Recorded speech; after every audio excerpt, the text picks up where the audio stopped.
নমরুদের গজবী মৃত্যু। হজরত ইব্রাহিম আলাইহিসসালাম বিবি সায়রা ও হাজেরাকে নিয়ে দীর্ঘদিন মিশর অবস্থানের পরে কেনান যাত্রার এরাদা করলেন। ইতোমধ্যে মিশরের রাজাকে তিনি একজন খাঁটি ইমানদার রূপে গড়ে তুলতে সক্ষম হলেন। রাজা তার রাজ্যে ইনসাফ প্রতিষ্ঠা ও দ্বীনের প্রচারকার্যে অধিকাংশ সময়ে ব্যস্ত থাকতেন। আল্লাহ তাআলার অনুগ্রহে শেষ পর্যন্ত রাজা একজন অলি আল্লাহর পর্যায়ে অন্তর্ভুক্ত হয়ে গেলেন। হজরত ইব্রাহিম সপরিবারে মিশর ত্যাগ করলেন। কেনান পৌঁছে তিনি সেখানে দীর্ঘদিন অবস্থান নিলেন না। কয়েকদিনের মধ্যে তিনি ফিলিস্তিন যাত্রার উদ্যোগ নিলেন। মরুময় দীর্ঘপথ অতিক্রম করে তিনি ফিলিস্তিন গিয়ে পৌঁছলেন। ফিলিস্তিনের বর্তমান নাম জেরুজালেম। সেখানে দীর্ঘদিন ধরে ইহুদি ও মুসলমানদের মধ্যে যুদ্ধ চলছিল। অদ্যাবধি সে যুদ্ধের অবসান হয়নি। আল্লাহর নবী হজরত ইব্রাহিম আলাইহিসসালাম জেরুজালেম পৌঁছে সেখানকার আবহাওয়া ও পরিবেশ অনুকূল দেখলেন। তাই তিনি সেখানে স্থায়ী বসবাসের নিয়ত করলেন। বিবি সায়রা ও হাজেরাকে নিয়ে তিনি ইবাদত বন্দেগী ও দ্বীন প্রচারের কাজে সর্বদা ব্যস্ত থাকতেন। বিবি হাজেরা ছিলেন একজন উচ্চ পর্যায়ের নেককার। তিনি দিনের বেলায় স্বামীর খেদমত করতেন এবং রোজা রাখতেন, আর রাত্রিবেলায় সারা রাত জেগে নফল নামাজ আদায় করতেন। তার সন্তানদের মধ্যে থেকে হজরত মোহাম্মদ সাল্লাল্লাহু আলাইহি ওয়াসাল্লামের জন্ম হয়। হাজেরা ছিলেন রসুলুল্লাহ সাল্লাল্লাহু আলাইহি ওয়াসাল্লামের পরদাদি। ফিলিস্তিন আগমনের পরে তিনি সেখানে অনেক দালান কোঠা নির্মাণ করেন, ইবাদতখানা তৈরি করেন। আল্লাহ তাআলা এ সময় হজরত জিব্রাইল মারফত বেহেশত হতে একখণ্ড পাথর পাঠিয়ে দেন। এ পাথরকে কেবলা হিসেবে গ্রহণ করে নামাজ আদায় করার নির্দেশ দেন। দীর্ঘদিন যাবৎ পাথরখানি খোলা অবস্থায় রাখা হয়। পরবর্তী সময়ে মসজিদে আকসা তৈরি করে তার মধ্যে রেখে দেয়া হয়। তখন থেকে মানুষ মসজিদে আকসার দিকে মুখ করে নামাজ আদায় করতে থাকে। হজরত ইব্রাহিম আলাইহিসসালাম ফিলিস্তিনে দ্বীন প্রচারের ক্ষেত্রে যথেষ্ট সাফল্য অর্জন করেন। সেখানে এক বিরাট জমাত মানুষ ইসলাম গ্রহণ করে নবীর বশ্যতা স্বীকার করে নেয়। জায়গাটি ছিল নবীর জন্য খুবই নিরাপদ ও আরামদায়ক। নবীদের জিন্দেগি আরামায়েশের জন্য নয়, তাই আল্লাহ তাআলার তরফ থেকে হুকুম আসলো, হে নবী, তুমি ব্যাবিলন চলে যাও এবং নমরুদকে পুনরায় ইসলাম গ্রহণের দাওয়াত দাও। হযরত ইব্রাহিম আলাইহিসসালাম আল্লাহর হুকুম পেয়ে আর বিলম্ব করার চিন্তা করলেন না। যদিও সায়রা ও অন্যান্য সঙ্গী সাথীগণ কিছুদিন অপেক্ষা করার জন্য অনুরোধ করেছিলেন, কিন্তু নবী সেদিকে কর্ণপাত না করে সোজা ব্যাবিলনের পথে রওনা করলেন। কয়েকদিন ধরে অনেক কষ্ট করে তিনি নমরুদের রাজ্যে গিয়ে পৌঁছলেন। নমরুদ ইতোমধ্যে নবীর অবর্তমানে তার নাস্তিক সহচরদের কান কথায় নিজ খোদাই দাবির ক্ষেত্রে যথেষ্ট মজবুত হয়েছিল। হযরত ইব্রাহিম আলাইহিসসালাম যখন দ্বিতীয়বার তাকে দ্বীনের দাওয়াত দিতে গিয়েছিলেন, তখন তার প্রতি ভীষণ ক্ষিপ্ত হয়ে বলল, ইব্রাহিম, তুমি আমাকে আর বিরক্ত করো না। আমি আমার খোদাই দাবির ক্ষেত্রে অনড়। তুমি অযথা সময় নষ্ট করে এখানে পুনর্বার কেন এসেছ? আমি তোমার খোদাকে হত্যা করেছি। আমার নিক্ষিপ্ত সে রক্তমাখা তীর সারা দেশের মানুষ দেখেছে। অতএব তোমার সে মরা খোদার ভয় আমি করি না। তুমি এবার যদি আমাকে অধিক উত্ত্যক্ত করো, তাহলে আমি তোমাকে নিজ হাতে শাস্তি দেব। হযরত ইব্রাহিম আলাইহিসসালাম নমরুদের কথা শুনে বললেন, হে রাজা নমরুদ, তুমি যে অর্থ সম্পদের গর্বে খোদাই দাবি করছ, তা সবই মহান প্রভুর দান।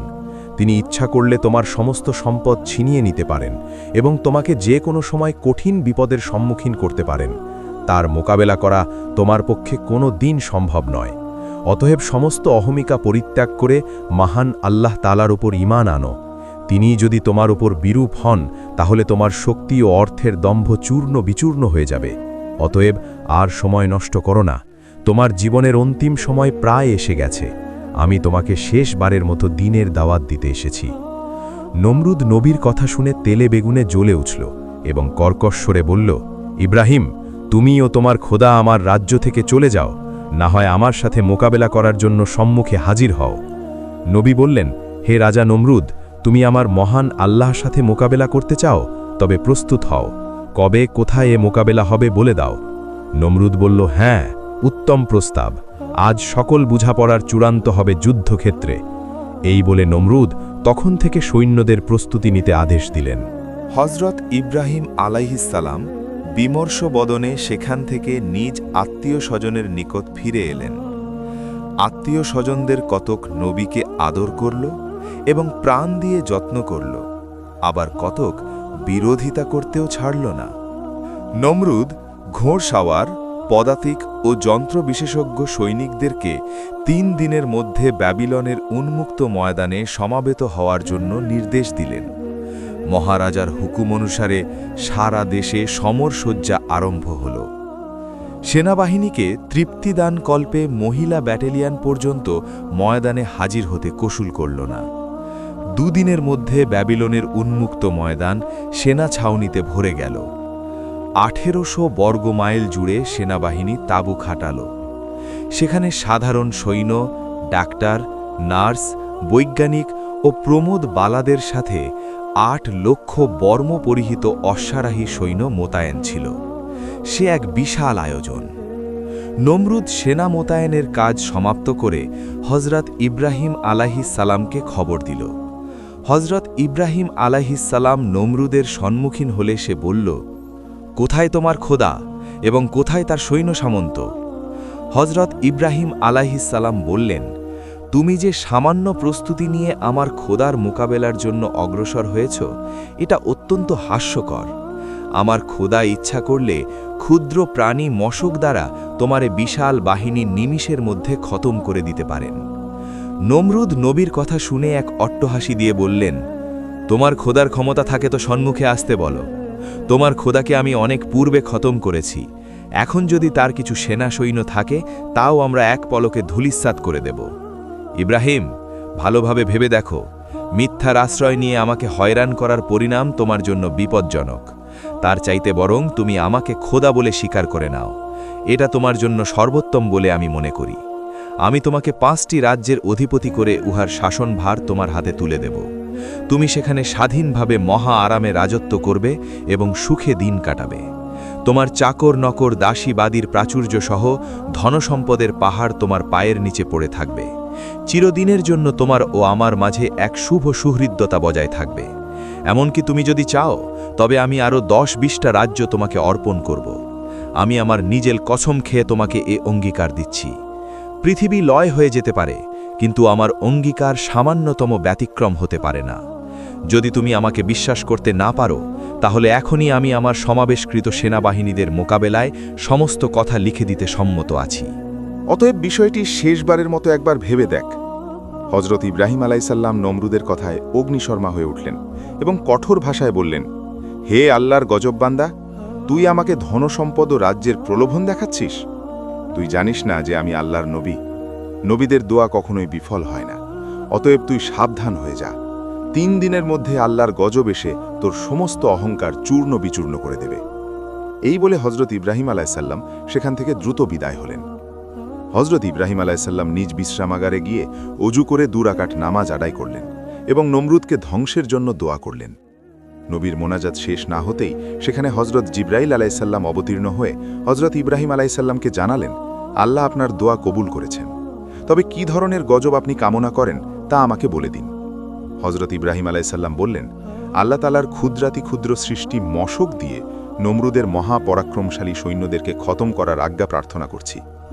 হজরত জিব্রাইল আলাইসাল্লাম একফার উত্তরে বললেন, আল্লাহ তালা এই বিষয়ে আপনার মতামতের গুরুত্ব দিয়ে কাজ সমাধা করার জন্য আমাকে নির্দেশ দিয়েছেন। আমি আগামী পরশুদিন মশককুলকে দাওয়াত দিব। তবে ওখানে সংখ্যায় কত মশার প্রয়োজন বলে আপনি মনে করেন? নবী বললেন, সে বিষয়ে আমার জ্ঞান নেই, তবে এক একটি মশা একজন ব্যক্তির জন্য অপরিহার্য বলে আমি মনে করি। হজরত জিব্রাইল আলাইসাল্লাম বললেন, জনসংখ্যার ভিত্তিতে যদি প্রেরণ করতে হয় তাহলে 60 লক্ষ মশক সেখানে প্রেরণ করতে হবে। যা হোক, সেই বিষয়ে আমি নমরুদের সৈন্য সংখ্যা অনুসারে বরাদ্দ করে দিব। এ বিষয়ে আপনার ভাবনার প্রয়োজন নেই। আপনি গিয়ে বিশ্রাম গ্রহণ করুন এবং নমরুদকে পরশুদিনের কথা বলে দিন। হজরত ইব্রাহিম আলাইসাল্লাম জিব্রাইল আলাইসাল্লামের কথায় আশ্বস্ত হলেন এবং নমরুদকে খবর পাঠিয়ে দিলেন যেন সে তার ফৌজ নিয়ে পরশুদিন ময়দানে উপস্থিত থাকে। নমরুদ নবীর খবর পেয়ে তার উজির হামানকে ময়দানে পাঠিয়ে দিল এবং রণসজ্জার প্রস্তুতির ক্ষেত্রে যা বাকি ছিল তা তড়িৎ সমাধা করার জন্য জোর তাকিদ দিল। মহারাজার জরুরি নির্দেশ পেয়ে প্রধান সেনাপতি যুদ্ধের ধরন জানার জন্য নমরুদের দরবারে উপস্থিত হল এবং নমরুদের নিকট জিজ্ঞাসা করল, ইব্রাহিম আলাইসাল্লামের পক্ষে কারা যুদ্ধ করবে এবং কিভাবে সে যুদ্ধ চলবে? নমরুদ বলল, বিষয়টি আমিও বিস্তারিতভাবে জানি না, তবে ইব্রাহিমের কথা অনুসারে যতটুকু ধারণা করছি তাতে মনে হয় কোনো মানুষ অস্ত্রশস্ত্র নিয়ে তোমাদের মোকাবেলা হবে না। মশামাছি জাতীয় কোনো প্রাণীর প্রাদুর্ভাব হতে পারে। এ বিষয়ে তোমরা আগামী পরশুদিন ভোর থেকে যুদ্ধের দামামা বাজিয়ে ময়দান কাঁপিয়ে তুলবে, যাতে করে ক্ষুদ্র প্রাণীরা ভয়ে আর কাছে আসতে না পারে। পরবর্তী পর্যায়ে যদি ওগুলো একান্ত কাছে এসে যায়, তাহলে 2 হাতে চড় মেরে ওগুলোকে খতম করে দিবে। কোনো ভারী অস্ত্রের আর প্রয়োজন হবে না। মশার কি শক্তি আছে তা তোমাদেরকে বলার অপেক্ষা রাখে না, তাই আমাদের দুশ্চিন্তাগ্রস্ত হওয়ার কোনো কারণ নেই। আমার মনে হয় আধ ঘন্টার মধ্যে যুদ্ধের কাজ শেষ করে তোমরা সকলে নিরাপদে দরবারে এসে পৌঁছে যাবে। সেনাবাহিনী প্রধান নমরুদের কথা শুনে নিশ্চিন্ত মনে হাসি দিয়ে বিদায় হল। এর মধ্যে মাঝখানে একদিন পার হয়ে গেল। যুদ্ধের দিনে ভোর থেকে নমরুদের সৈন্যরা দামামা ও যুদ্ধবাজনা বাজিয়ে ময়দান কাঁপিয়ে তুলল। এমন সময় দেখা গেল আকাশে একখণ্ড কালো মেঘখণ্ড যেন দ্রুত ওই দিকে আসছে। আরেকটু পরে দেখা গেল ঠিকই মেঘখানা যেন যুদ্ধ ময়দান ঘিরে খেলছে। অল্পক্ষণ পরে দেখা গেল সেনাবাহিনীর মাথার উপরে মেঘমালা এসে উপস্থিত হল। সেনাবাহিনীর লোকেরা উপরের দিকে তাকিয়ে রইল। এবার তারা পরিষ্কার দেখতে পেল মেঘের আকারে তাদের মাথার ওপর যে কালো ছায়া এসে পৌঁছেছে তা ক্ষুদ্র ক্ষুদ্র মশককুলের সমষ্টি। এ বিন্দু বিন্দু মশকের ডাকের শব্দ এত প্রচণ্ড ছিল যে নমরুদ বাহিনীর বাদ্যবাজনার সমস্ত আওয়াজ তলিয়ে গেল। মশকের অতি দ্রুত এক এক সৈন্যের মাথার ওপর এক একটি বসে যখন চামড়া ভেদ করে তাদের হুল ফুটিয়ে দিল, তৎক্ষণাৎ সে অজ্ঞান হয়ে পড়ল। এভাবে 10 মিনিটের মধ্যে সমস্ত ময়দানের লোকেরা ধরাশায়ী হয়ে পড়ল। মশকেরা সৈন্যদের মাথার মগজ ও রক্ত খেয়ে শেষ করল। অতঃপর তাদের শরীরের মাংস খেতে আরম্ভ করল। অল্প সময়ের মধ্যে ময়দানের সমস্ত মানুষের শুধু চুল, নখ ও হাড় ছাড়া আর কিছুর অস্তিত্ব দেখা গেল না, এবং প্রত্যেকটি ক্ষুদ্র মশা রূপান্তরিত হয়ে মুরগির আকৃতি ধারণ করল। নমরুদ দূরে বসে সমস্ত অবস্থা দেখল এবং আতঙ্কিত হয়ে ব্যাবিলনের রাজমহলে গিয়ে আশ্রয় নিল। সেখানে সে একা একা বসে ভাবতে লাগল, অবস্থাটা কি হলো? ক্ষুদ্র মশা কিভাবে সমস্ত মানুষগুলো নিঃশেষ করল? এমন সময় একটি ক্ষুদ্র খোড়া মশা এসে তার হাঁটুর উপর পতিত হল। সে তখন মশকটি দেখে দুশ্চিন্তাগ্রস্ত হল এবং ভাবল, এত ক্ষুদ্র এক প্রাণী আমার শক্তিশালী একজন সৈন্যকে কিভাবে সমূলে নিঃশেষ করে দিল। এ কথা চিন্তা করে যখন মশাটিকে ধরার জন্য হাত বাড়াল, অমনি মশাটি উড়ে তার নাকের ছিদ্র দিয়ে মাথার মধ্যে গিয়ে পৌঁছল। তখন থেকে নমরুদের মাথার ভীষণ যন্ত্রণা আরম্ভ হয়ে গেল। নমরুদ দিশেহারা হয়ে গেল। সে তখন হাত দিয়ে মাথায় আঘাত করতে আরম্ভ করল।